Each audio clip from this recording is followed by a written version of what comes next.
In this video, we are going to learn about an important man in American history, George Washington. George Washington was a military general and led the American colonists to victory in the American Revolution. He was a founding father of the United States, meaning he was one of the people who started the United States of America. And he served as the first president of the United States, the very first president of the United States. Let's look at his life to see how George Washington helped start the United States of America. It starts in 1732. Wow, that was a long time ago. George Washington was born in the colony of Virginia in 1732. Now, when George Washington was born, the colony of Virginia was part of Great Britain. In fact, all of the American colonies were part of Great Britain. This is what the British flag looked like during George Washington's lifetime. It looked pretty similar to what it looks like today. The colony of Virginia, the place where George Washington grew up, belonged to Great Britain. Now, a lot of people have wondered what George Washington was like as a kid, right? But George Washington didn't share many details about his childhood. There is a popular legend about George Washington when he was 6 years old. It's an interesting one. The legend says that George Washington received an axe for his birthday and used it on one of his dad's cherry trees. Uh-oh! That's a weird gift to get for your 6th birthday. When his dad found out that his cherry tree was damaged by young George, George was brave and told his dad the truth, saying, "I cannot tell a lie." This legend is one of the most famous legends in American history. The legend was written by this guy, a man named Parson Weems. That's an interesting name. He was the first person to write a biography on George Washington after he died. Most historians believe this story was made up by Parson Weems. Even though it was made up, it is a legend that many people think of when they think of George Washington.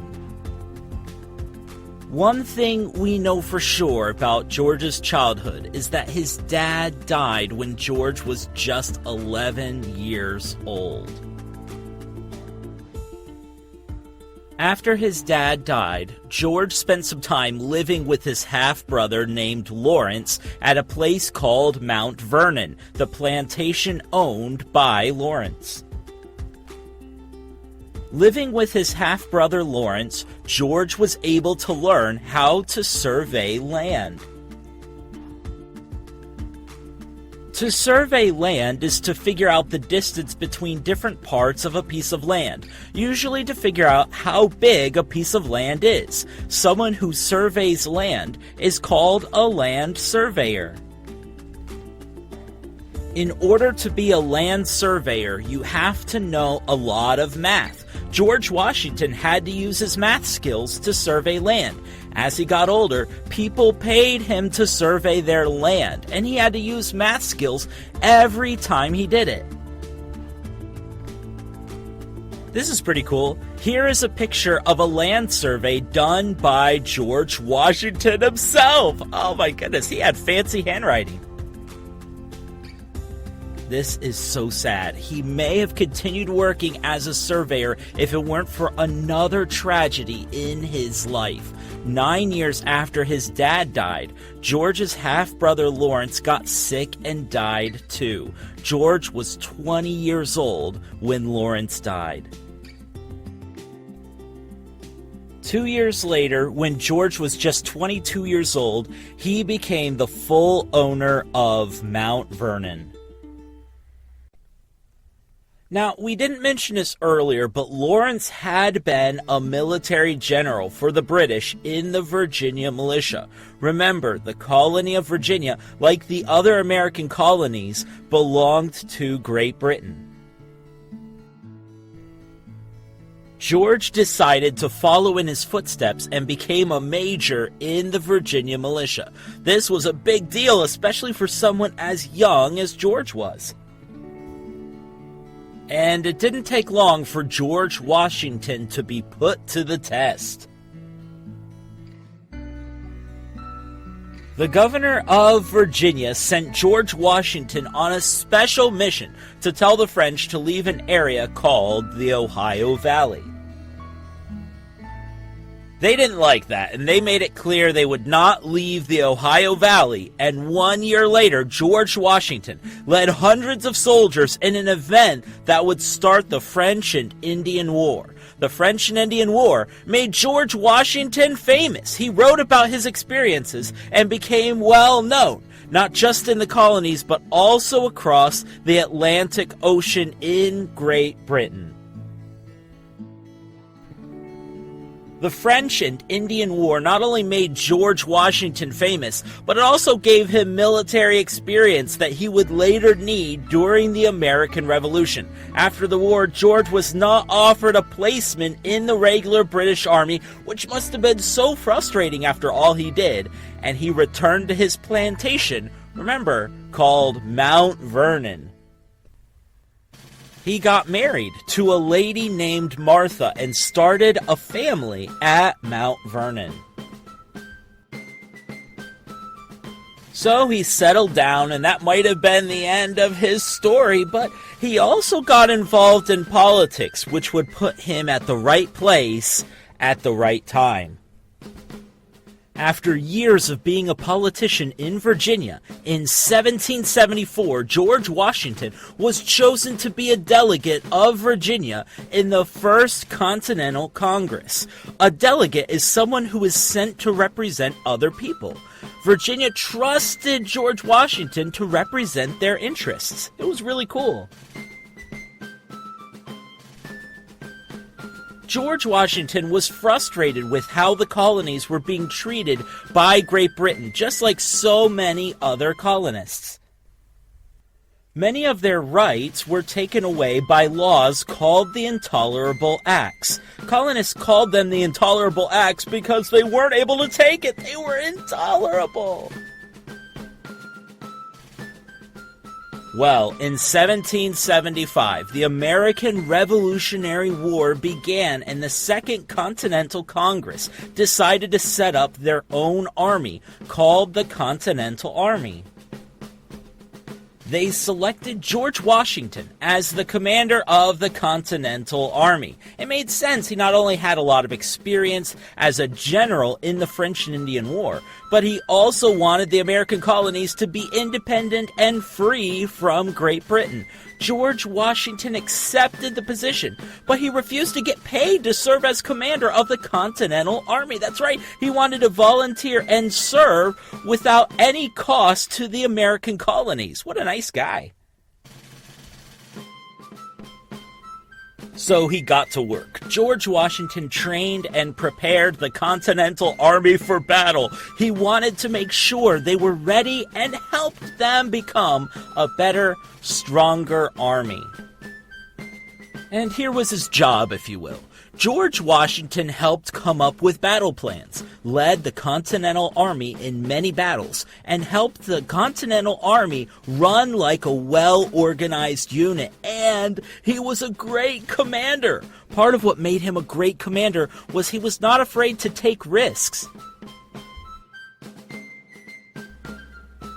For example, in one of the most famous moments in the Revolutionary War, George Washington led troops across the Delaware River to do a surprise attack on December 25th in 1776. That was Christmas night! Oh my goodness! Even though the water was icy and dangerous, George Washington knew it would be a great surprise attack. Everyone was like, George, too much ice, man! But they pressed on, and it was a big victory for the Continental Army.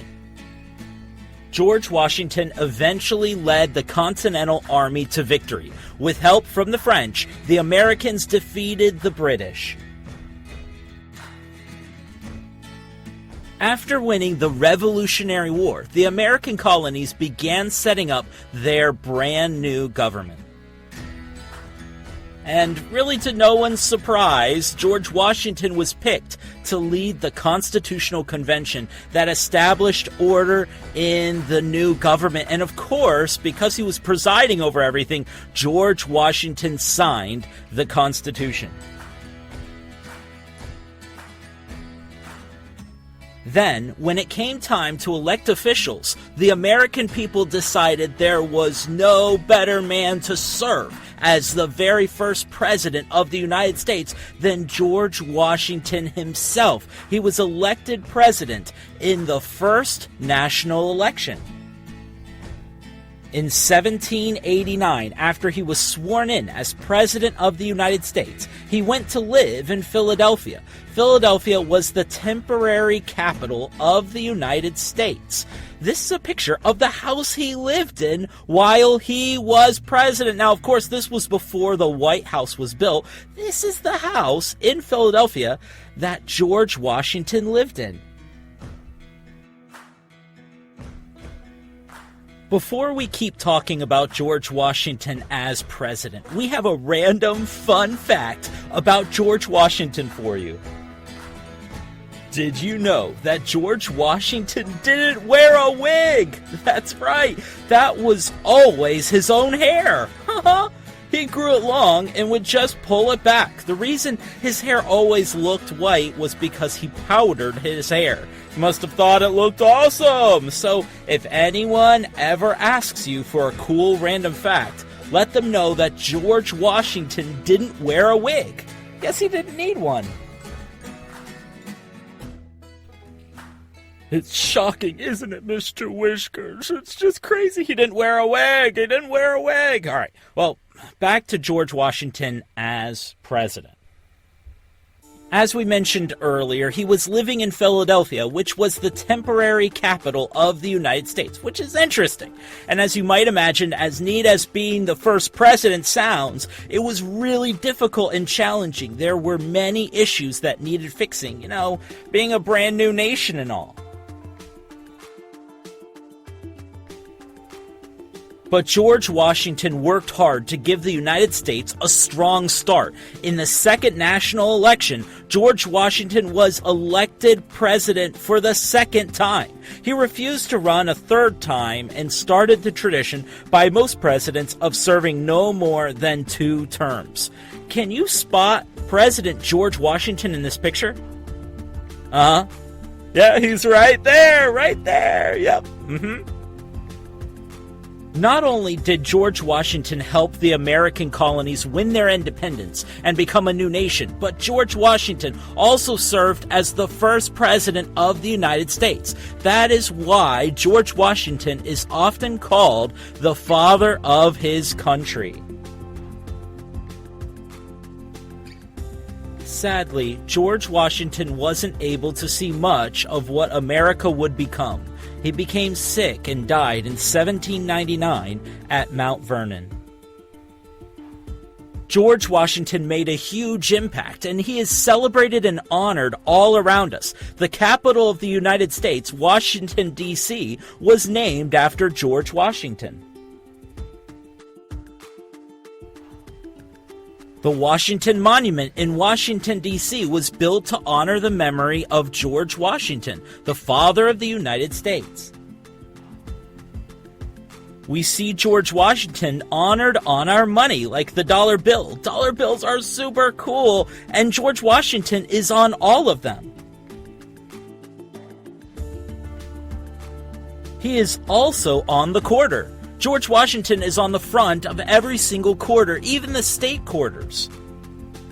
And, of course, George Washington is on Mount Rushmore. It's the amazing sculpture that was carved right into the granite of a mountain in South Dakota. Wow, he is featured on many other sculptures, but this is the biggest and most famous. What a life George Washington lived. Here are just a couple of his accomplishments. He was a general in the French and Indian War. He was the commander of the Continental Army, and he was the first president of the United States.